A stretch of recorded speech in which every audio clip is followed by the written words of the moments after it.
welcome everybody to another episode of Randomly Insightful. I am Random Jamal, and this is Insightful Alex, where we offer you the most important thing in your life, the one thing you need to sustain a healthy lifestyle, and that is kitten videos.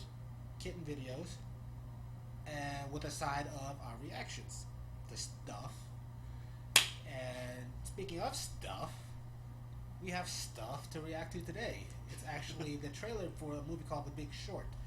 All I know about the movie is it's got Brad Pitt in it. And you're a fan of Brad Pitt. I am a fan of Brad Pitt. And I'm not going to lie to you. When he first kind of burst out in like the mid to late 90s, Yeah. I was not a fan of Brad Pitt. I thought he was another pretty boy, that he was going to come in, he's this model turned actor, and that he was going to just fade off into the sunset, and we'd never see him again. The way kind of, at best, his career would be Patrick Swayze. Okay. Swayze kind of did that in his career. Yeah. But in the subsequent years, I missed the mark completely. The guy is absolutely, like, everything he does comes with quality now. I Right. thought Patrick Swayze, when really he's kind of a younger Robert Redford, and he gets that comparison quite a bit. They were actually in a movie together. Yeah, they were in a movie, Spy Game, I believe. Yes. And he has this weird sort of, like, he has the leading man quality to him, but he gravitates towards like serious roles and Oscar-worthy stuff. And lately, I've really started to appreciate his. Well, really not lately. For the last decade or so, I've really appreciated his work. Yep. The only thing that he's done that I never liked, that I didn't like, was that zombie movie, World War Z. World War Z, which I still haven't seen, which I guess is a boon for me. But I just he's at this point where you can actually just say, if they built a Rushmore, or if there was a Hall of Fame of actors and leading men, he's enshrined in there, because just name some of the roles he has. He's in Fight Club. He was Seven. Seven was an amazing role. I know. What is it? The Legend of the Falls, which not a lot of people saw, but he's really good in. The Assassination of Jesse James. I mean, he has just been on point the last decade or so. This is a man who's crafted his career around the fact that he looks a certain way. Yeah.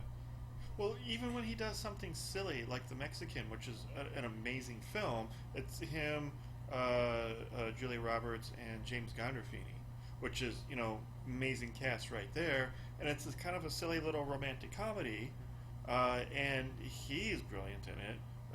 Julia Roberts is brilliant in it, and this is like one of the kind of first introductions that James Gandolfini has to the world, to cinema, and he's amazing in it. And it's just like it's a throwaway script. It's something a lot of people haven't heard of, but it's so well acted that you get so drawn into it, and it's because of those people. And he's a guy that can make a lot out of nothing, because I love the movie Moneyball. Yes. It's basically a movie about stats.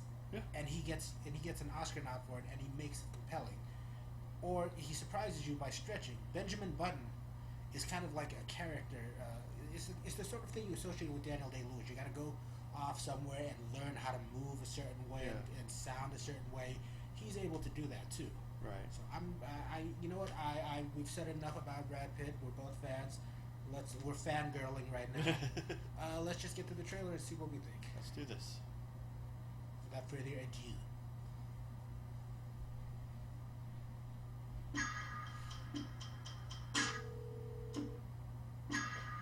Michael, how are you? I found something really interesting. The whole housing market is propped up on these bad Christian Bale. They will fail. The housing market is rock solid. It's a time bomb. So Mike Burry, who gets his hair cut supercuts and doesn't wear shoes, knows more than Alan Greenspan. Dr. Mike Burry, yes he does. You know what? I'm pissed off. American people are getting screwed by the big banks. Is that Steve Carell? Yes. It's unbelievable. Then this guy walks into my office and said, There's some shady stuff going down. Yes, what's his face from Jive? Ryan Gosling. Outsiders saw what no one else could. The whole world economy might collapse. It's nice to see Carell getting some serious shit. I'm sure the world's banks have more incentives than greed. You're wrong. No one's paying attention. the banks got greedy, and we can profit off of their stupidity. You want to bet against the banks? I think we're either high or having a stroke. Ryan Reynolds. Fraud will never ever work. Eventually, things go south. When the hell did we forget all that?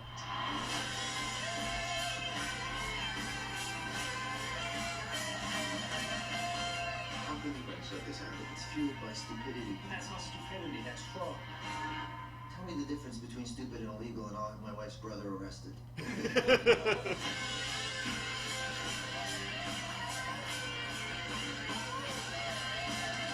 You have any idea what you just did? You just bet against the American economy. If you're wrong, you can lose it all. The banks and defraud of the American people. Now we can kick it in the teeth. Okay, here we go. You target strippers. With bad loans. No cash rich. So, not going to be able to finance. Schmidt from all The New your Guy. loans? What do you mean all your loans? I find houses in the condo. Adam McKay directed that? Or did he produce that? I don't know. 'Cause that kind of explains why Carell is in it. I love the fact that Carell's getting serious stuff too. Yeah, it's Like he broke out with the movie, God, 40-Year-Old Virgin. the 40-year-old version. But last year he was nominated for an Oscar for I can't remember what it was.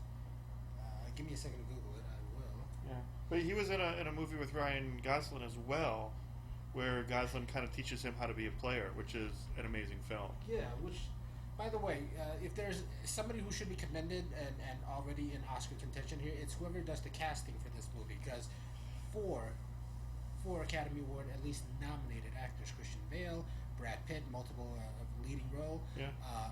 Steve Carell nominated last year, and then Ryan Gosling. Ryan Gosling was nominated for an Oscar once. I like it already. I'm glad Ryan Gosling actually pokes his head in there, because I'm sort of on the fence about him. I'm sort of at that point where I was with Brad Pitt 10 years ago. Yeah. Is he the pretty boy, or is he actually there's just something substantive afterwards?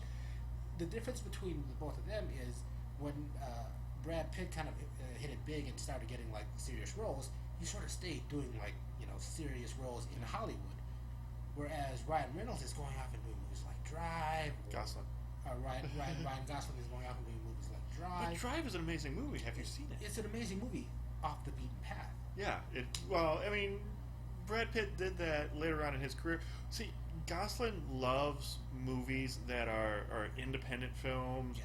that are low budget films, stuff that he has probably a lot of say in, or a lot of room to be very artistic in.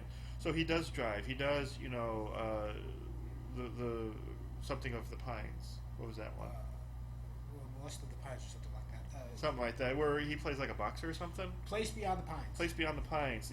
He does movies like that, and then he'll go and he'll do a movie like Ides of March with Clooney in it, where he holds his own against Clooney when Clooney's actually acting. Clooney is an amazing actor in himself. He is the Newman. I love George Clooney. When he acts, he's an amazing actor. Most of the time, he's just George Clooney on set. I'll take George Clooney outside any day of the week. In my opinion, he's Newman to Pitch Redford.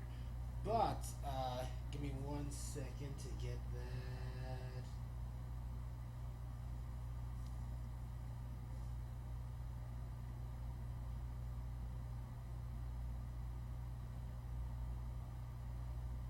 Okay, the name of that Steve Carell movie was The Foxcatcher. Foxcatcher, that's right. And he's actually pretty damn good in it. I haven't seen that one yet. You don't often. There's always the one in the bunch. Yeah. Of when it comes to comedians, whoever's hot at the moment, there's always the one in the bunch that kind of branches off, does something serious, and then takes it kind of like further and becomes like a respected actor. Well, Jim Carrey did that for a while. Yeah, and he was one of the bunch. He came out in a time where it was him, it was Ben Stiller. Sandler was a little farther off, but he still had other guys like Eddie Murphy and stuff like that. The Wayans. There was always whoever who was hot at that time with him.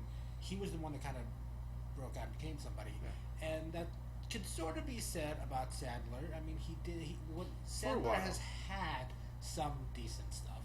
Well, he produces all his own stuff, so he only has himself to blame right now. Yeah, for his career now, it's terrible.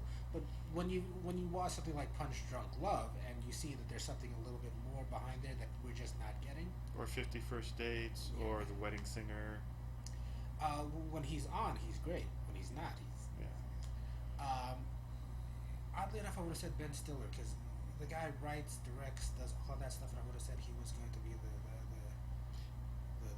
the serious one out of the bunch. But that's a. He could do it if he wanted to. I don't think he wants to. And he could be getting roles like this. Ben Stiller's not that far off of Stephen Carell. Yeah. In fact, the Secret Life of Walter Smith or something. I really did like that. There's that one, and then he was in a movie with Ed Norton where Ed Norton was a priest, he was a rabbi, and I think Jenna Elfman was the girl that they were kind of vying for the affection of. It was a quasi series. It was like a comedy drama kind of thing. Yeah, it's hard to keep track of Ben Stiller's career because really he hits really well once, misses the next year, hits really well again, misses the next year. Beyond that, let's talk about this trailer which we just watched. It seems like another one of the Moneyballs. Well, yeah, it's done by the same guy, and it looks like it's done in the same vein. It's that thing where you're just kind of like, oh god, all these numbers and all these informations and all these little things that you have to remember. But then through sheer strength of actual like personal involvement, personal conflict, there's an actual movie and an actual story and something that you can actually kind of emotionally invest in. Yeah, well, it's all about the little guy, rising up, and that's what these guys are, especially the Bale character. Yeah, the Christian Bale character, which you get sort of a kind of like that arrogance from him. I get that, but he's still very much the outsider. Yeah, which is you identify with. But he's the guy who's right. Yeah, he's the guy who's right. Yeah. He's Jonah Hill from Moneyball. Yeah.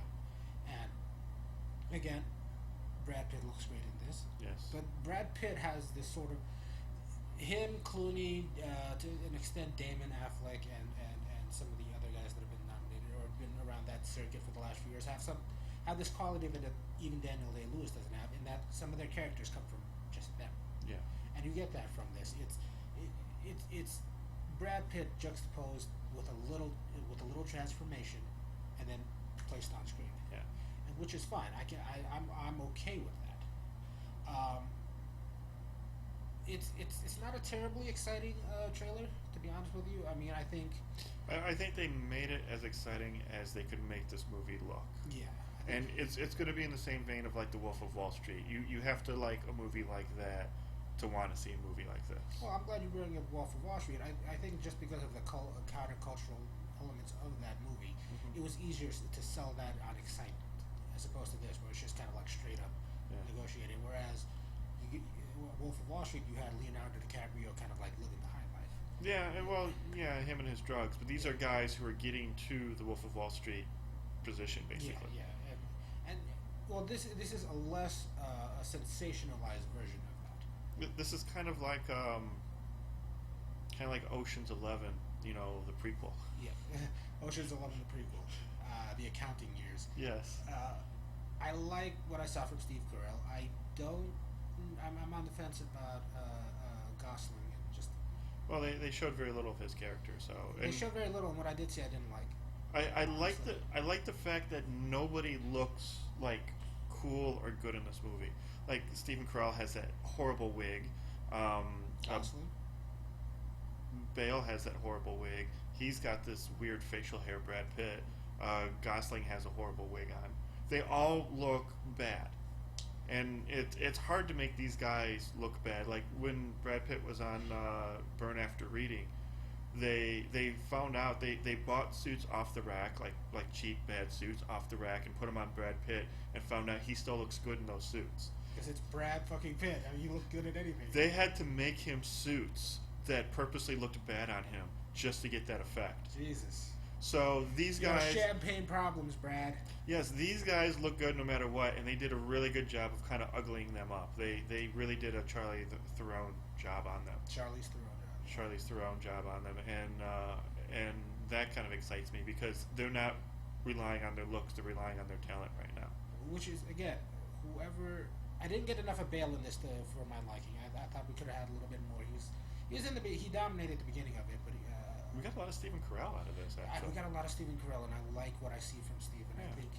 I think his character is a competent Walter Bluth from The Office. yes. He's a competent version of that. He's still kind of. You can only do so much with Steve because of the way he looks and the way he sounds. Yeah. I mean, could he stretch and do more? Yes, but for that, the sort of pushover thing that he has going for him, Yeah. you can work with that, and you get that a little bit here. Like he's a prick of a pushover. He like made it over here to this certain level, Mhm. and then you watch him be a pushover from there on Yeah. up. Generally I like what I see. It's not a terribly exciting trailer, but I don't see enough to give it a thumbs down. I will give it a cricket thumbs up. You know what? Like I said, you have to like movies like Wolf of Wall Street or Moneyball to appreciate this, and I like those movies because they are character driven, because they are more about the actor and their art than they are about special effects and Yeah. fight scenes and things like that. So I'll definitely give this one a thumbs up, just because it's powerful actors doing what they do best. And even if the script is bad or the movie's bad, you at least get really good performances out of these guys. Yeah. Okay, so now we come to a point of the show where we offer you an amazing deal. A chance to invest in one of the hottest properties on the internet right now. This show. Randomly Insightful. And you can do it by doing 3 things. And it's completely free. Click the subscribe button. Click the like button. And then leave a comment. Once again, you have been beautiful. And please do those 3 things. And thank you for joining us for another episode of Randomly Insightful, where I am Random Jamal, and this is Insightful Alex. You have a great day.